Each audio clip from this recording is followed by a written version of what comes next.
Hey everybody, welcome to the Charm City Church podcast. I'm Bekah Eufemia, and I'm here with Taylor Cole, and we are the pastor's wives of Charm City. My husband is Pastor Michael, who's the lead pastor, and her husband is Pastor Andrew, who is the associate pastor or the assistant pastor at Charm City.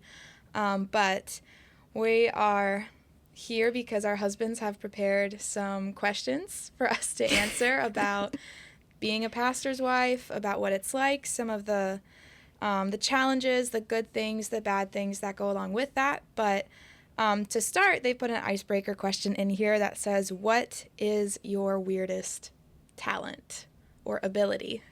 Something that you can do that not a lot of people can do.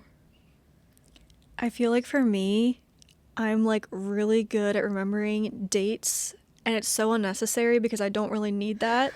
And like, it's not like if someone tells me their birthday, there's like a 90% chance I'll remember. So birthdays, what other Like, like special dates, like anniversaries even, or just like people's birthdays? Like people's birthdays mainly, or just even like if we plan out like event at church, like I'll remember like the date. Like, Dang. I don't need to like check my calendar. Like it's like if I plan something out, I'm like this is the date, this is the time. I don't know. It's nice sometimes, but it's also just kind of weird. So it's like, I definitely can't do that. And I feel like I can introduce myself to a person and they can tell me their name. And the second I walk away, I don't even remember their name again. And I feel so awkward having to go back later. So it's really cool that you can memorize dates. Mine's a little weirder, weirder than that, I guess. I was talking with my husband on the way here because I was like, I don't have any like weird hidden abilities. And he's like, yes, you do. I was like, what are you talking about? He said, you can flare your nostrils like on command. I was like, can't everybody do that? But I guess, I mean, maybe some people can, but some people can't. So for those of you that, for those of you that don't know what I mean, I just mean like, I can just flare them on command. I don't know that that's a talent, but I guess it's hidden. I guess it's weird. I guess not many people can do it. So that's hilarious. It's not as cool as being able to memorize people's birthdays, but that's okay.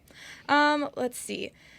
Then it gets really personal really quickly. It just goes straight into our testimonies. So just telling you guys a little bit about ourselves, our background, I guess, our childhood, our upbringing, how we were raised, stuff like that. So just our general testimony, how we met Jesus, how we met our husbands, I guess would probably be in there somehow. Yeah. And then some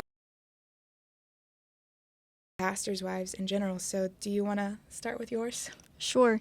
So I feel like my whole family's Christian life story kind of starts with my parents. Growing up, they both went to Catholic schools, stuff like that. They met in college. They were just going through a really difficult time in their marriage when I was about 5. They waited 6 years to have kids. When I was about 5, they were going through a difficult time, and they were contemplating getting divorced, and they were at the same time finishing off the basement in their house. Not really sure why, but my dad had a mutual friend from someone at from Rose Baptist Church, and so they came and they were renovating the basement, and they kept inviting my parents to church over and over and over, and then finally they were like, let's just go and try it out. My mom had like seen a couple sermons online from not from Rosedale, but just from different like online pastors and stuff. So she was a little bit familiar with like Baptist theology and stuff like that. She was a little bit interested in it, but being raised Catholic, didn't fully understand it. So they decided to go to church, and they really, really liked it. And so they just kind of kept going back. It was kind of like, are we going to go again? And they were like, sure. And it just kind of became like a habit. Like they didn't even ask anymore. It was just, we're going to church. So eventually they got saved, and then they put me and my siblings, I have 4 other siblings, they put the ones that were alive at that point all in the Christian school. I ended up getting saved in 4th grade, I think. I don't fully remember like all the details of that. I just remember growing up in church, and I remember the first time I went to church, but I don't really remember much else. I just know like I basically grew up there, which I know to some people would be considered boring, but at the same time, like I'm very grateful because I'm sure that saved me from like a lot of hurt. I know you have like a similar experience with that. And so fast forward to 6th grade, that's when this new kid came in my class halfway through the year, who ended up being my husband. A middle school romance that actually Yes. made it to marriage. That's so rare. Yes, it's actually a funny story. So he came in my class. At first, didn't have a crush on him or anything like that. 2 weeks in, 6th grade still had recess at that time. So we were out in the back parking lot because we were too big to be on the playground. And, well, I probably wasn't, but other people were. and so we were playing two-hand touch football, and someone threw the ball, and I caught it, which was a miracle in of itself because I'm not athletic at all. So I caught the ball, and I was running. Well, then big old Andrew comes behind me and just pushes me, and I fly in the air and fall and just skid my legs all up, my elbows all up. I was bleeding. I was so upset. I didn't even know because that hurt really bad. And I was really upset because he didn't even say sorry. He claims that he did say sorry. I did not hear that. So I went home, and my mom's like, "What happened to you?" And I'm like, "Andrew pushed me down when we were playing football and skidded my arms all up." And she was like, "You stay away from that Andrew Cole." Well, I did not listen. And the rest is history. A couple weeks later, I was like, you know what? He's not too bad. I kind of like him a little bit. That was his plan all along. Yeah. So, and then in the 8th grade, that's when he wrote me a note, and I still have the note. He was like, Aww. "Hi, I kind of have a crush on you," or something like that. Like, do you like me? Check the box, yes or no. Literally, like that exact thing. And so I was like, "Yeah, I like you." And then, but, growing up in a Christian household, like I was not allowed to date anyone. So Of course not. we were like, I'll see you at school. I'll sit next to you at lunch. I'll sit next to you at youth group. Mm-hmm. That was kind of it. Our families became friends because we liked each other and just kept going on and on and on. So, like, we would end up hanging out outside of school sometimes with our families, but my family was, like, really strict with, like, dating rules and stuff like that. And, like, I was just head over heels, and my mom's, like, trying to protect my heart, like, just so you know, like, people who get together in middle school, that's probably not going to last, stuff like that. And it just never ended. And so now they were trying to convince my siblings, like, the same thing's probably not going to happen for you. Like, don't get your hopes up. So, yeah. So then we went, graduated high school, went to college, got engaged, all of that. But I think for me, like,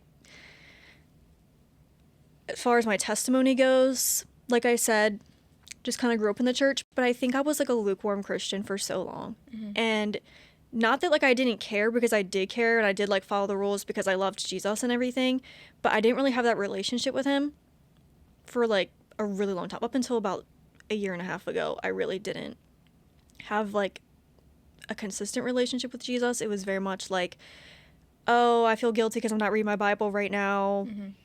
I should probably read it, and then I would be good for like a week and then fall back off. And it was more about just like living the life and acting the act. And like, I don't think I was intentionally trying to be fake or anything. I think I just didn't prioritize it. Mm-hmm. So when I went to Pensacola Christian College, I think that's when I really realized that like my relationship with God was not where it needed to be, because there they made you go to church 7 times a week, I think it was. Every day except Saturday. Jeez. And twice on Sunday. So, it was just, it was all the chapels and the church services, and I just, like, hated going to church. Like, I was like, I'm so over this. Like, I'm just like, there's no way I'm going to be a pastor's wife and be able to go to church. Like, I was just getting so fed up with it. And I know that sounds really, like, terrible, but it became like kind of unbearable. And I think it was just so much about like the rules that I kind of just realized like this is not what it's all about. Yeah. So I think that kind of broke me. And then we got married after college. We were involved in church, and I just really struggled. Like, I just didn't have this like desire to go to church. And I don't think it's not anyone else's fault. That was my fault. It was definitely a heart issue. I think my perspective on church was just not right. Mm-hmm.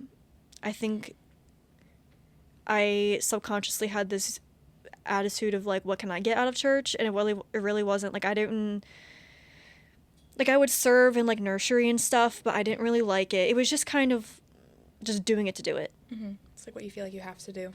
Yeah. And so I think with Charm City starting, I think that's when I really realized that the Christian life is about serving other people and having a relationship with God, and that's what really broke me. Like the past year, I feel like my life has changed so much, like for the better, and I feel like that's because God really had to break me, and I've never been more fulfilled in that. So that's kind of my testimony. I know it's not the most interesting, but I feel like a lot of people can relate to that. So Oh yeah, I can relate to that in a lot of areas too. I feel like a lot of people, when testimonies come up, especially if you've grown up in the Christian circles, it's kind of like scary to talk about, especially if you were like the good Christian kid, because then you're like, oh, well, all these people are talking about how they went through all these crazy things to get to where they are with Jesus, and then you're sitting there like, well, I mean, I've been going to church since I was out of the womb, and I've been in Sunday school. I did VBS. I got scholarships in college because I went to a Christian college, and I grew up in the Awana program at my church, and so I literally got scholarship money toward Christian college because of that. I got money for college because both of my parents were in Christian ministry my whole life too, so like any kind of Christian childhood thing, I can 100% relate to that. Yeah. But I think that the older I've gotten, the more I've grown to appreciate my boring testimony, because it does relate to a lot of people. And I was one of those people growing up that would hear all these crazy testimonies and be like, is there anyone else out there that's like me? Like anybody else that just kind of grew up in the church and had to go through their own struggles, which I feel like growing up in the church makes you more aware of some of the problems with the church, which can in and of itself be its own set of issues to work through as a kid, because you don't know any better because you've never seen anything different. But my testimony from start to finish, I'll try to be quick, is similar in a lot of ways. Both of my parents, except for, no, I guess not really, because your parents had to come to the faith. At least when I was born, my parents had already been in Christian ministry for a really long time. My dad he started off as a youth pastor, and then he transitioned to Christian school ministry, so he was the head of a lot of Christian schools throughout the years. More than 10, probably less than 20, but somewhere in the middle there. It's been a lot. So my brothers, I have 5 older brothers. There's a large age gap between me and them. I was an aunt when I was born, because my oldest brother is 20 years older than me, and my youngest brother is 14 years older than me. So my parents had 5 boys in 7 years, like stair steps, and then thought they were done. And then 14 years later, surprise, they had me. Which is hilarious because my family has a very similar story, but true. opposite.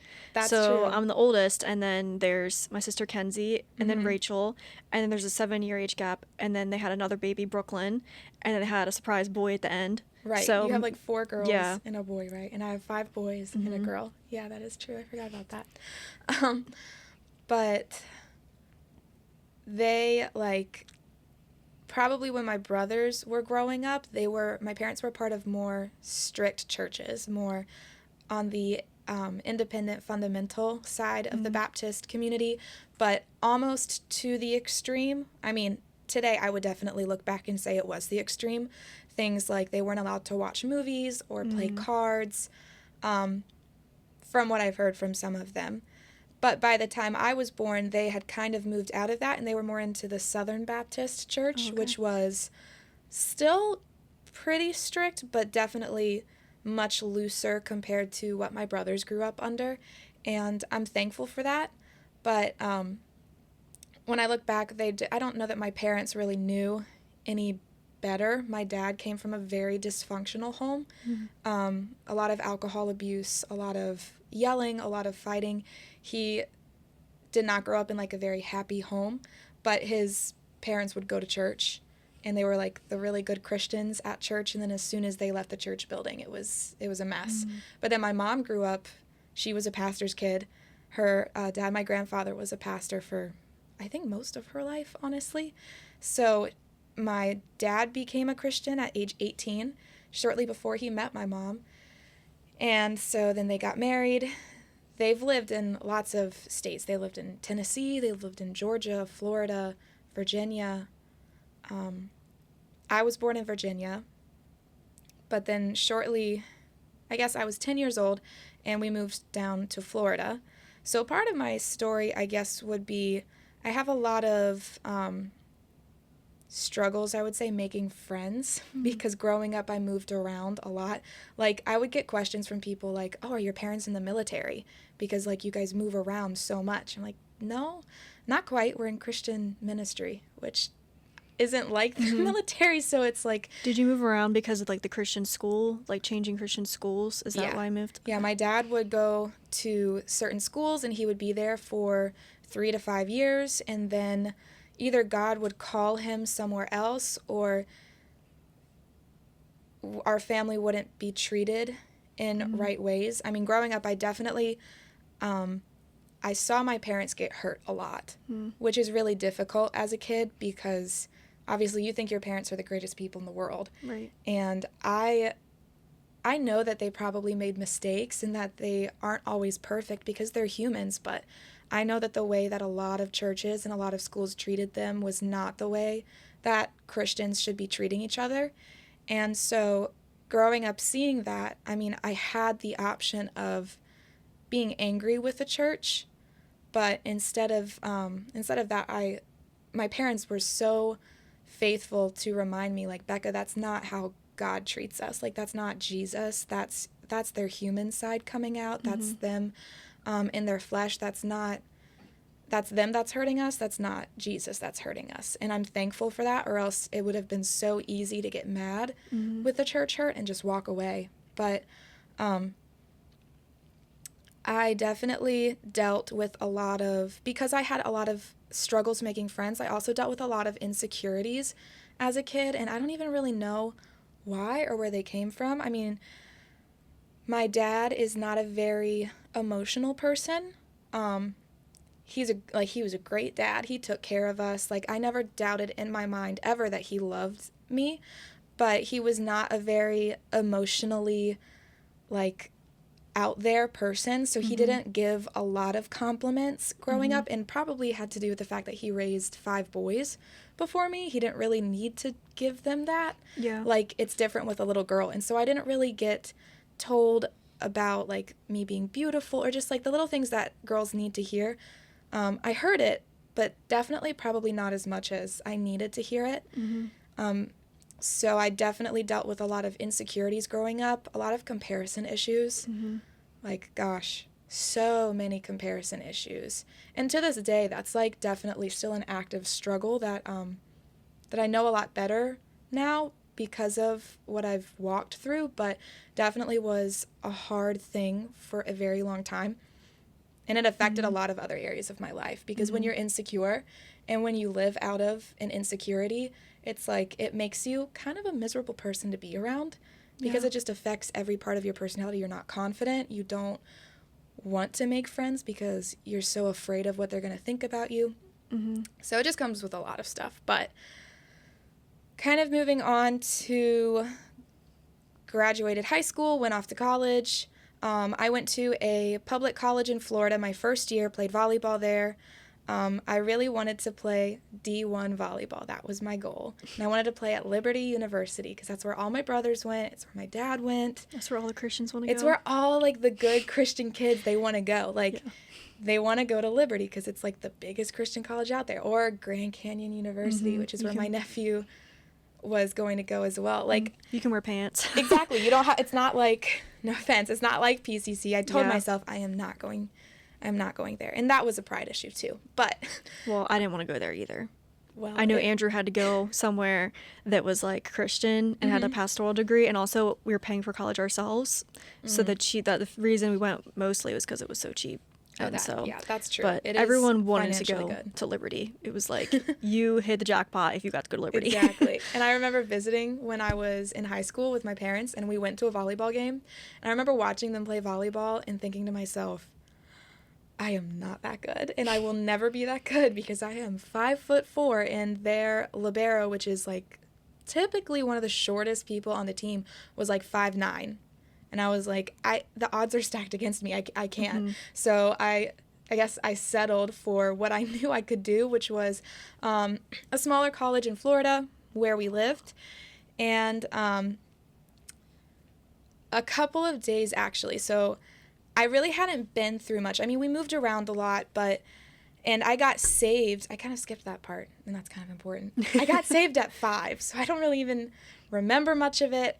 And then I did the good Christian thing, and I rededicated my life when I was 14, and I really understood it. I did that too But when I was 12. I think every kid that gets saved below the age of 10 ends up rededicating their life to Christ at some point. Because so many people are like, you need to remember the time and place, and if you don't remember, I remember getting asked that, like, oh, what's your spiritual birthday? And I was like, I don't know. Yeah. I just know that if I died today, I know that I'm going to heaven and I could lay it all out there, but I didn't know the details. But yeah, I did get saved at a very young age, and but I still had never, like, nothing in my life had ever tested my faith because I grew up in the Christian circles and in my little Christian bubble. And I went to public college, but even in public college, with the temptations that came with that, I was never a partier. I was never someone that even, like, enjoyed stuff like that. Like, my friends would go, or the rest of the volleyball team would go, and they would come back and they would be drunk, and they would be high, and I was just like, that doesn't seem fun to me. That's not something that I'm really into. So thankfully, that was never really a temptation for me. But I would say my faith was shaken and was very tested 4 days before my 18th birthday. I remember I woke up for my 7:30 math class, and I went outside my my dorm room to walk to my class, and my parents were there. And I was like, that's weird. Like, I lived an hour about from home, so it was close enough that I could drive to and from home when I needed to, but it wasn't like them to just show up. But I remember they came up to me, and they didn't look happy, but they didn't, like, look sad either. They just kind of looked solemn, and they're like, hey, you're not going to go to your class today. Go pack a bag for a few days. We're going somewhere. And I was like, oh, okay. And I'm thinking, so this is 4 days after my birthday. My birthday was October 27th, and this was November 1st. So I was like, okay, they're taking me to a trip. I was, like, genuinely excited. So I went back to my dorm room, but then they came with me. And I was like, oh, you're not just going to wait outside? They're like, no, we want to talk to you in your room. And so when they came into my room, I could then sense, I was like, okay, something's not right. Something's weird. And my dad, I've never seen him cry before. Actually, now that I look back, I'd never seen my dad cry before until then. He looked at me and he said, your brother called me last night, my oldest brother, David, and said that your niece was involved in a car accident last night. And like I mentioned before, my brothers are way older, so I said that I was an aunt when I was born because my oldest niece, Grace, she was a year older than me. So growing up, we kind of grew up more like cousins would grow up, or like friends or sisters even, because we lived so close to each other for the first part of our lives. So we had a very close relationship. I mean, I had just talked to her 3 days before on my birthday, and said that she had been involved in a car accident on her way home from work last night, which would have been Halloween. And so I was like, okay. But it still didn't, like, click to me. I was like, but she's going to be okay, right? And that's when my dad just looked at me and he said, no, she's not going to be okay. She passed away. She's dead. And at that moment, I remember, like, I can still see my dorm room. Like, everything just started spinning. I sank down to my knees, and I just lost it. And then my parents got down on the floor with me, and my mom started praying. My dad was crying. But immediately, like, I got up and, like, the adrenaline kind of took over. I started packing my stuff. We headed off to the airport because they still lived in Virginia. So we flew up to Virginia, and the rest of that week was very blurry, honestly, at this point.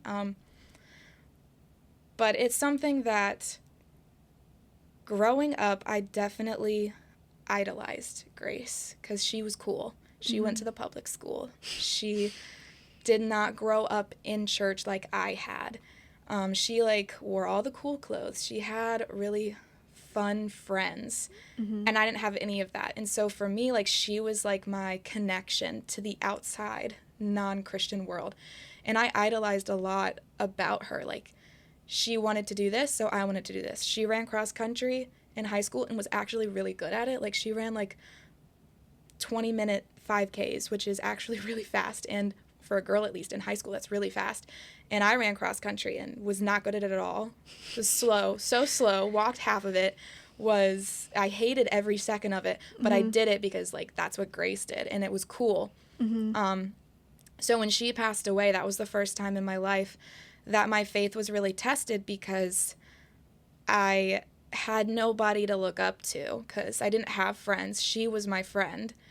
And I had just turned 18. She was 19.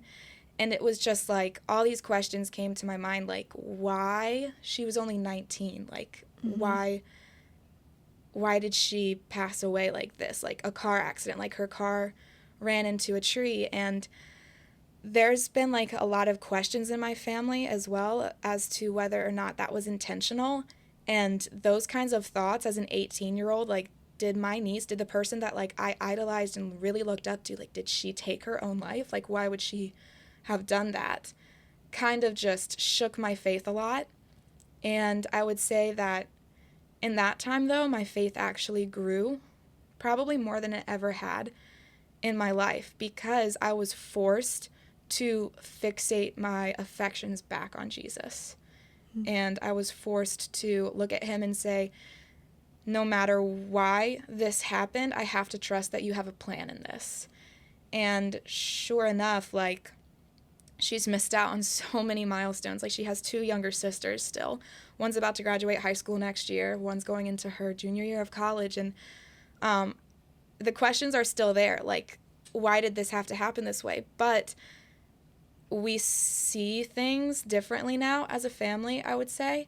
And it definitely, I think, brought our family closer together. And those of us that are believers in my family, I think that it brought us closer to Jesus as well.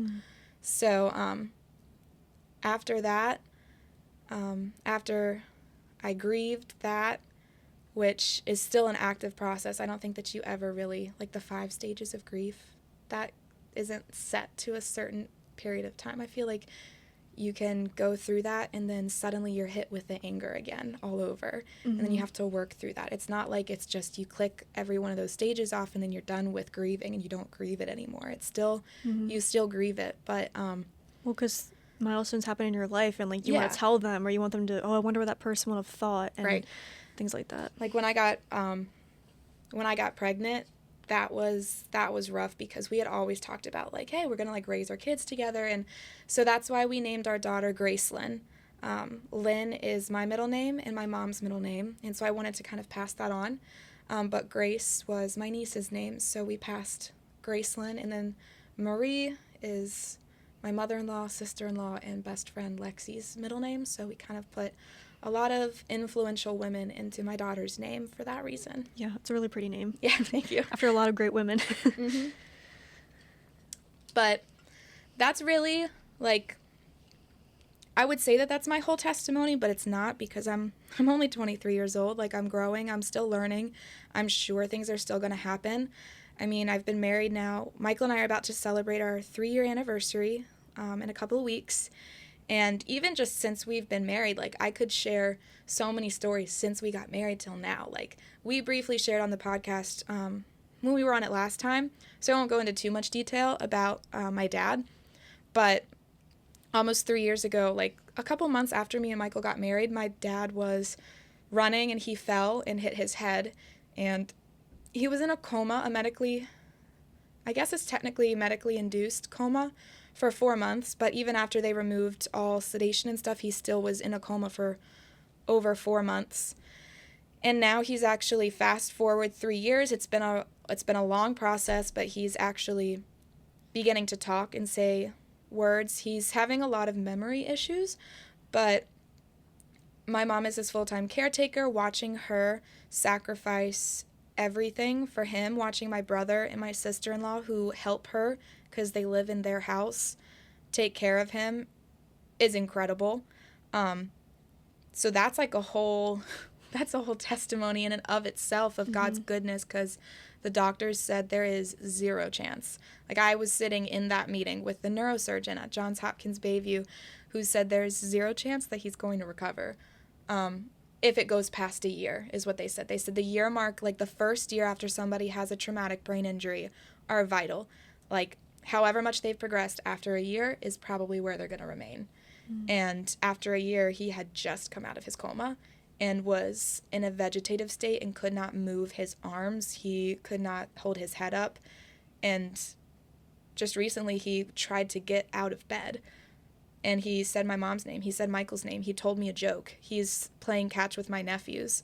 Oh, so wow. He's definitely defied a lot of odds, because God does still work miracles, and we do believe that he can fully heal my dad if that's his plan. But yeah, my testimony, good Christian kid. I haven't really been through a ton, but been through a couple of hard losses that have just brought me closer. So I know that was longer than I probably intended for it to be, but that's okay.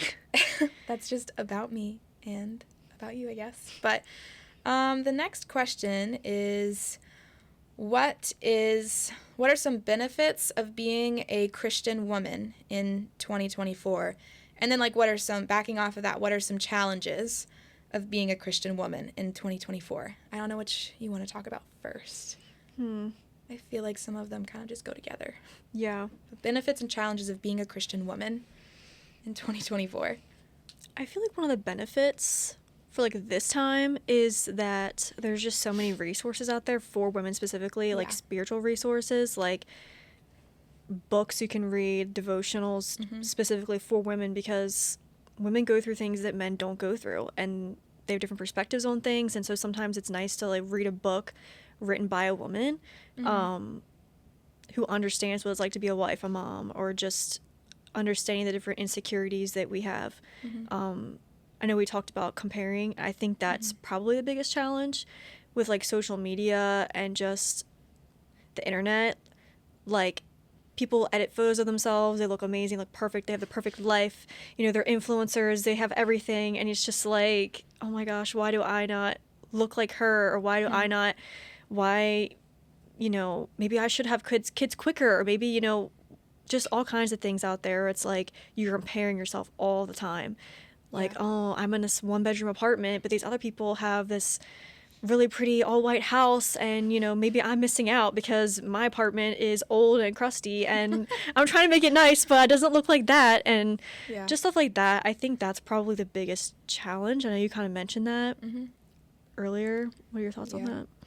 I would say that's a huge challenge, is the comparison too, and I think that that's because of social media specifically in 2024.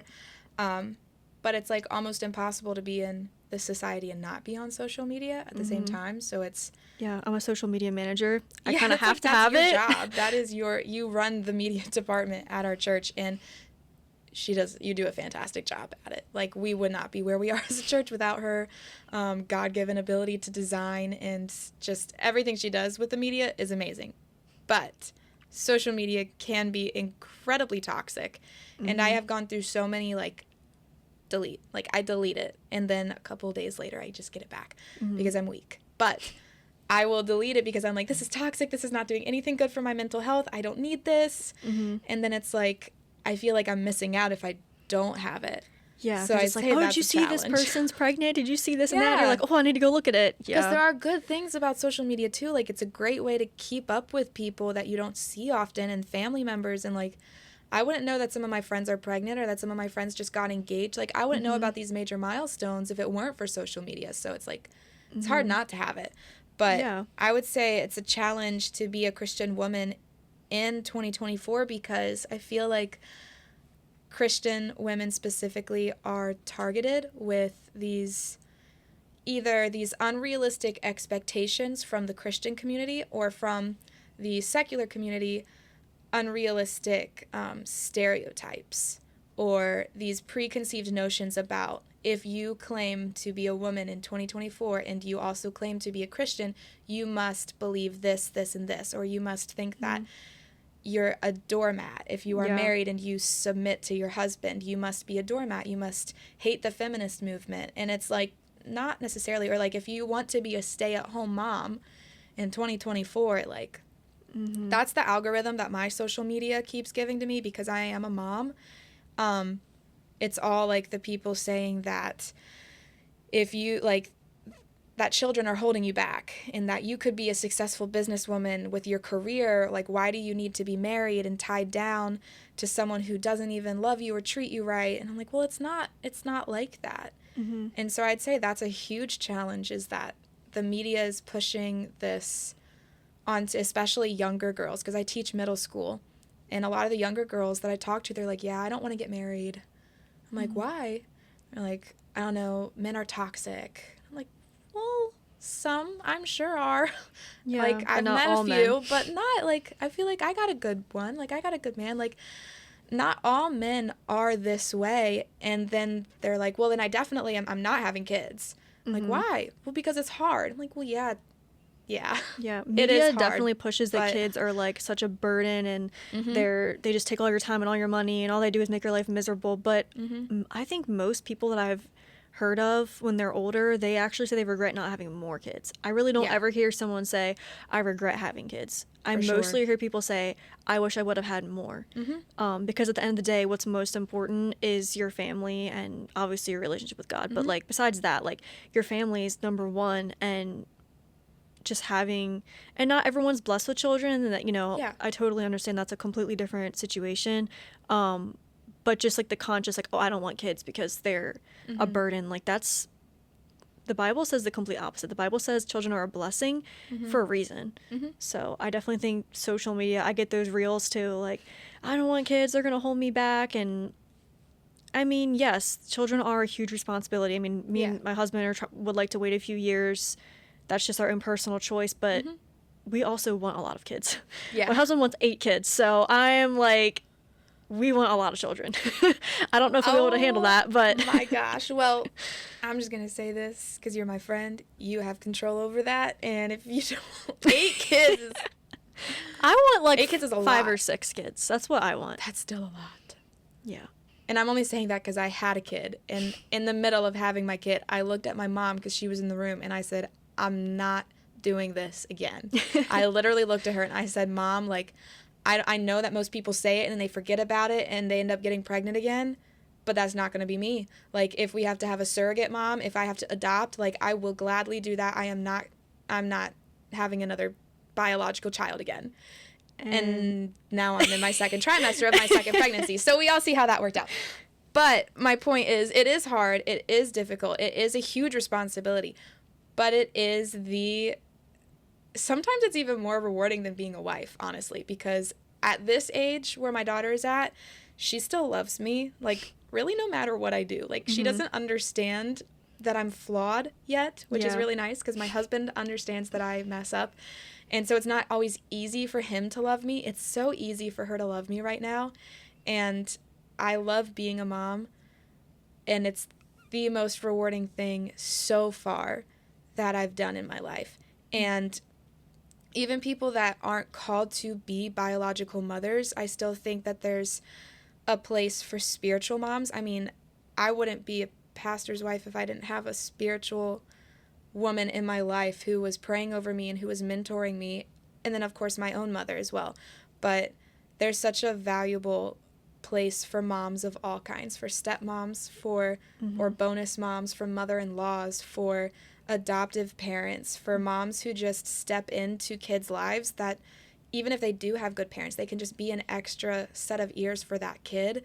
Because I see that working in the middle school, that there are some teachers that play that role in kids' lives, aunts that are really, like, I have an aunt who treats my daughter like her own child, and I think that that's really valuable. But I think that society as a whole in 2024 does place more negative feedback on mothers and on being a woman than positive, for sure. But like you said, the benefits, just the access that we have to, like you said, like books and like other women that are influencers on social media that are vulnerable and that do share the bad parts of their lives as well. Because I feel like that there are a lot of good ones that do that as well.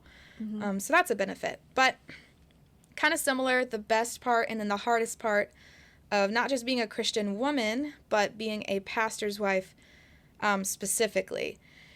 And I guess talking about some of the stereotypes that are out there about pastors' wives, because I feel like there are a lot. Yes. And then the actual role of a pastor's wife. Yeah. So when I was in college, me and Andrew were getting really serious in a relationship, and he was obviously like a pastoral major, so we had been talking about getting married, and so I kind of knew I was probably gonna be a pastor's wife. And I had 2 different people say really nasty things to me. I had someone tell me that I would be a bad pastor's wife because I was too quiet. Oh my gosh. Just straight to my face, and I was like, not expecting that. Yeah. So that was really hurtful, and I believed that because I always have been more of a shy person.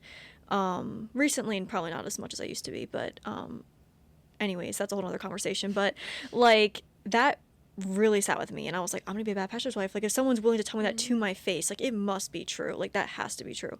But my husband and my family convinced me, like if God wants you to marry Andrew, like that's what he's called you to do, and that means that it's okay if you have a different personality than maybe the stereotypical like super bubbly talkative pastor's wife, which is nothing wrong with that. That's a great thing. I think I'm envious of that. I wish I had that personality, but God created me to be more quiet, and that's who he wanted me to be. And then I had someone else tell me, you can't be a pastor's wife until you learn how to play the piano. And I was like, oh my gosh. What? I was like, that is not anything relevant to being a pastor's wife. I'm sorry. Like, I'm sure that's helpful. That's but hilarious. I have different talents. Like, someone actually said that. Yes. And I was just so shocked that someone would have like.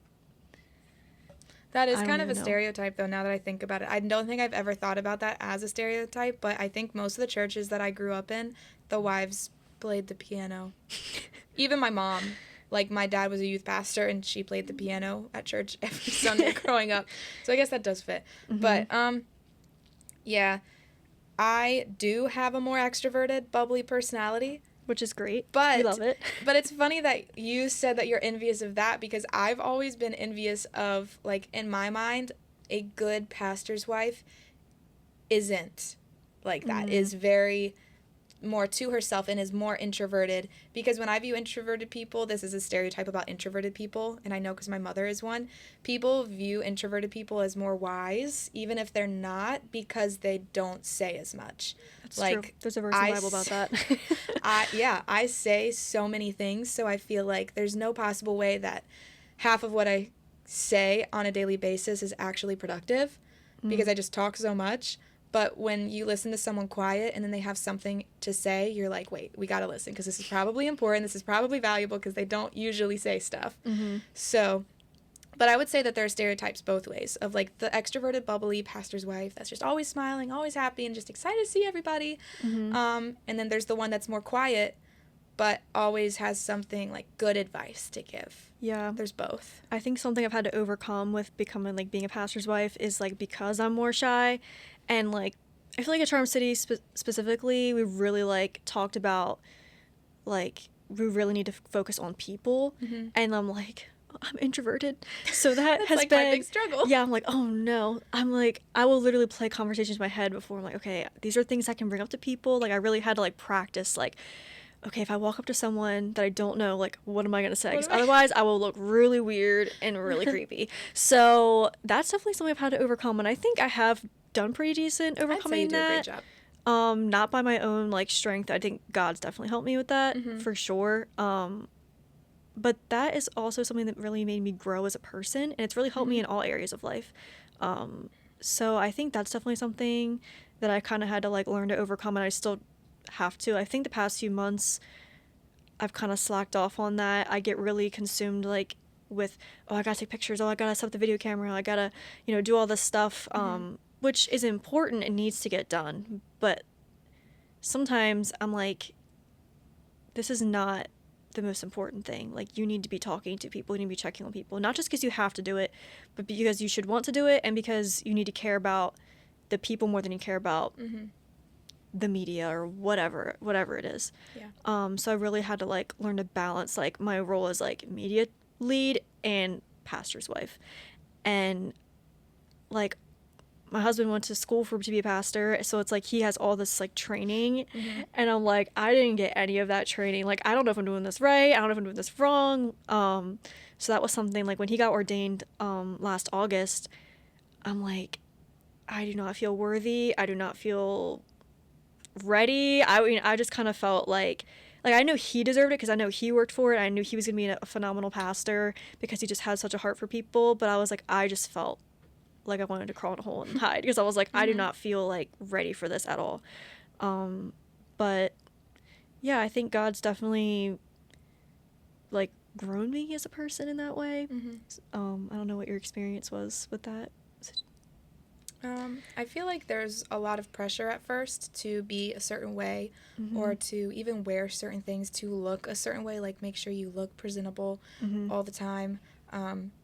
But that, thankfully, for me did not last very long because actually I was just talking to Michael about this in the car on the way here because I was really struggling on the way here because I was like, I don't know how to get on a podcast and talk about being a pastor's wife when we've had this church for a year. Right, exactly. Like, what kind of stuff am I going to say? Like, I don't have wisdom to share that a pastor's wife of 30 years has. Right. And so he was, like, just talking to me about how nowhere, and this actually was really profound to me, nowhere in the Bible does it talk about anything that we think a pastor's wife should be like.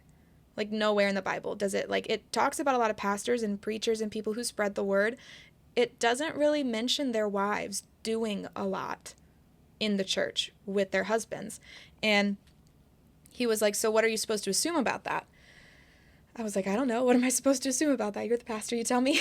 And he was like, well, it's just assumed that they were the ones who are just the support system for their husband. They don't necessarily have to be the support system of the church. That's the pastor's job. The pastor's job is to be the shepherd, the support system for the congregation, and your job as the pastor's wife is to be the support system of your husband. And if you have kids and you have a family that you're raising at home, that's your job. Like, your first role from God is to take care of your family and he was like, to take care of me as the pastor so that I can carry the burden of taking care of a church. And that honestly kind of releases a lot of pressure because, I mean, I'm extroverted, so I enjoy talking to people, but I also feel like one of the hardest parts to answer this question of being a pastor's wife for me right now is just my age and my inexperience, because when I think of the pastor's wives that I grew up around, they were older, and so when I needed help with something or there was a problem in my life, it felt very natural to go to them because I'm assuming they have the experience. But for me, it's like I'm 23 years old, and a lot of the women in our church are older than me. And so it kind of, Satan has used this, though, to cast doubt on me, to be like, well, nobody cares about what you have to say. You don't have wisdom yet because you are younger than most of the people that you're supposed to be leading. Like, why would they listen to you? Why would they care what you have to say because you're so young? And that's probably the hardest part for me, being a church planter's wife, is because the church is new. Michael's not new to being a pastor, but I'm new to being a pastor's wife in this role. And I don't ever feel like I was called to be a pastor's wife. I was called to Michael, and Michael was called to be a pastor. So I guess in that sense, but I still don't feel like I was called to the role of pastor's wife. I feel like I was called to the role of wife of a pastor. I literally said that exact thing verbatim before. I was like, my mother-in-law asked me when me and Andrew, we were like 15. We were been together for like 2 years, I guess. And he'd always been like, I want to be a pastor, I want to be a pastor. And she was like, so, like, do you feel called to be a pastor's wife? Like, since you guys are together, like, do you feel called to that? And I was like, to be completely honest, I don't know. Like, I was just going to be honest. Like, I'm not going to sit here and be like, oh, yes, definitely. Because honestly, I was like, if I marry Andrew, then yes. If not, you know, like, I was like, I feel called.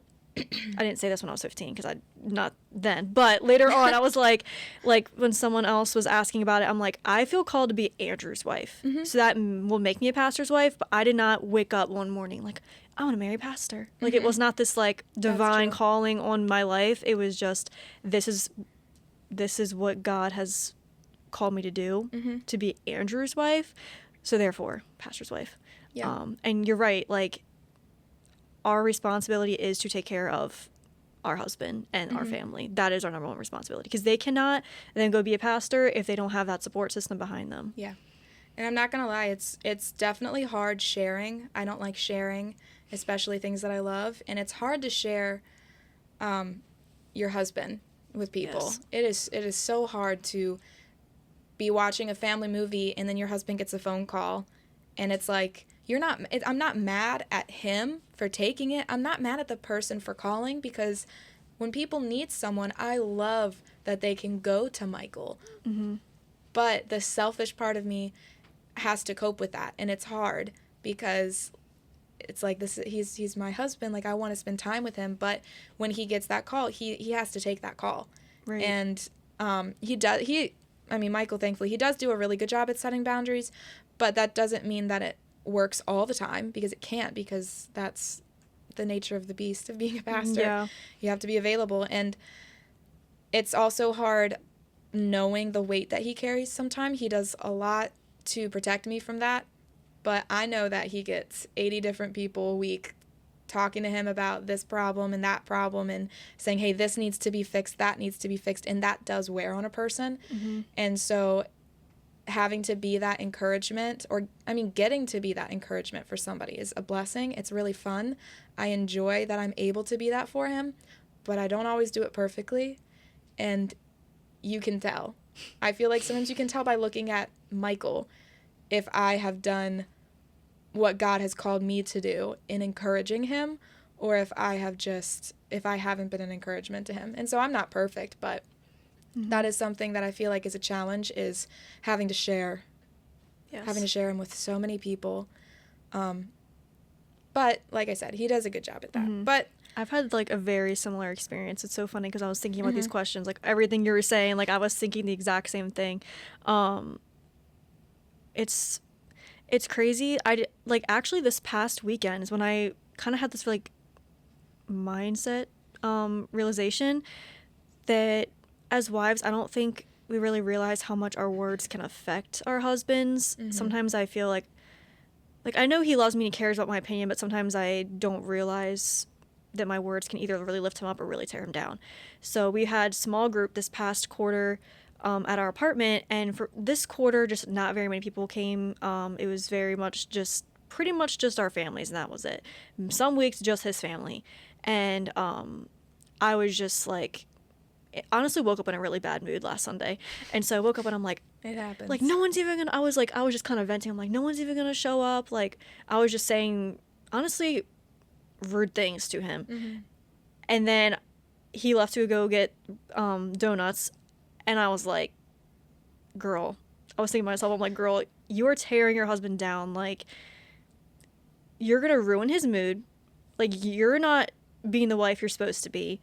You're tearing him down right before he's supposed to like pour into other people. I started feeling really guilty, and I was like, oh, like this is not good. And I was like, my words can so easily tear him down when he's supposed to be pouring into other people, just because, like, for what? Just because I'm in a bad mood that day? Like, it really made me realize that I was being really selfish in that moment, and so I had to apologize, and I'm like, I'm really sorry, because that was really wrong, and it's not for nothing. Like, even if it is just your family, they are still people that are choosing to come to our small group that we can still invest in. It's not like they're any less, and, you know, we obviously love them very much, so it's not in that way, but it's just, I think sometimes when you think it's just family, you just are like, oh, it's just like a get-together. But no, like, we do the lesson, and we pour into people, and they pour into us too. So I think that was something that I kind of realized even just this past weekend, of just like, I can either speak life into him and encourage him and make him want to do this, even if it's hard, even if no one shows up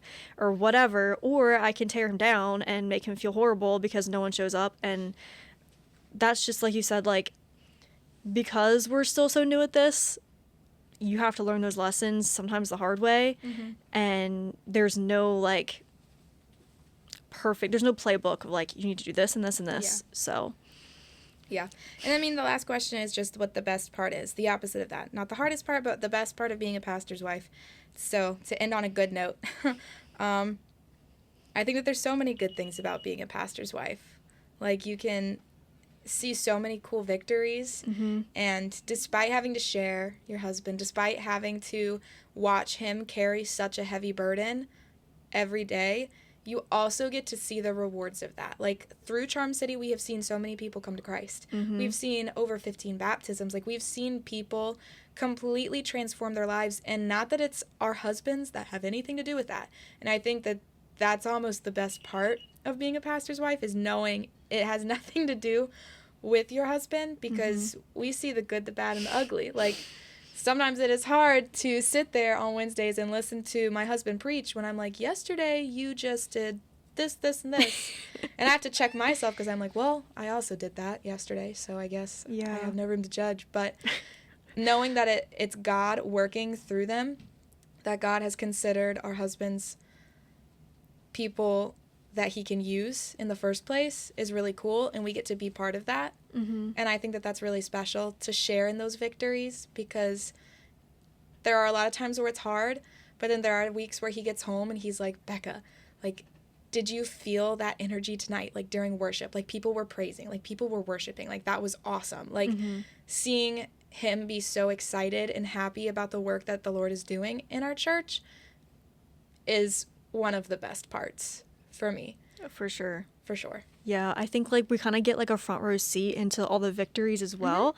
So just, like, being able to pour into other people has been, like, such an amazing blessing. Like, even to me, just getting to see that has just been amazing and just life-changing. And just, you hear things you wouldn't hear otherwise, and you see people, you know, they'll come to you with their problem, and then they overcome that problem, and you get to rejoice with them. Like, that is just such an amazing privilege that I think is priceless. And yeah, I definitely agree with that. Yeah. So there are a lot of hard things, but there are a lot of good things about being a pastor's wife. And at the end of the 100%. Day, it's like, it's important to remember that our identity isn't in that title. Our identity is in the fact that I'm, first of all, a woman who was created in the image of a perfect and holy God, and he called me to marry a man who was called to do his work. And I get to support that. I don't have to. I get to, and I enjoy it most of the time. And it is a privilege. And as long as I consistently remind myself, like, of my identity is not wrapped around my husband's success or failures as a pastor or as a man in general. I am my own person. And as long as I am doing what I know God has called me to do, which is raise my family, which is be a middle school teacher, which is be the children's director at church, and which is also happens to be a pastor's wife, as long as I'm following the Lord's leading in my life, I'm doing what I'm supposed to be doing. And I think that you would probably agree, because you have a full-time job outside of the church. So do both of our husbands. They're both bivocational pastors. But as long as, like, our identities are wrapped up in who God says we are, not who they say we are, then we're doing what we need to be doing. 100%. I definitely agree with that. I try to shift my focus sometimes, instead of, like, I have to, is I get to. Like, I get to do this. So I definitely agree with everything that you said. And I definitely have had to learn how to find my identity in Christ and not in myself or my husband or a title or, oh, I failed this week. Oh, I didn't. Like, it's like, I'm a child of God, and his righteousness has covered me. And that's something I'm still working through. I haven't really mastered that yet. I don't think anyone really truly ever does, but everything you said, I 100% agree with. Yeah. Well, I think that's probably all for us tonight, but thanks to those who stuck around till the end and listened to the whole thing. We appreciate you guys, and we love you guys. Yeah, love you guys.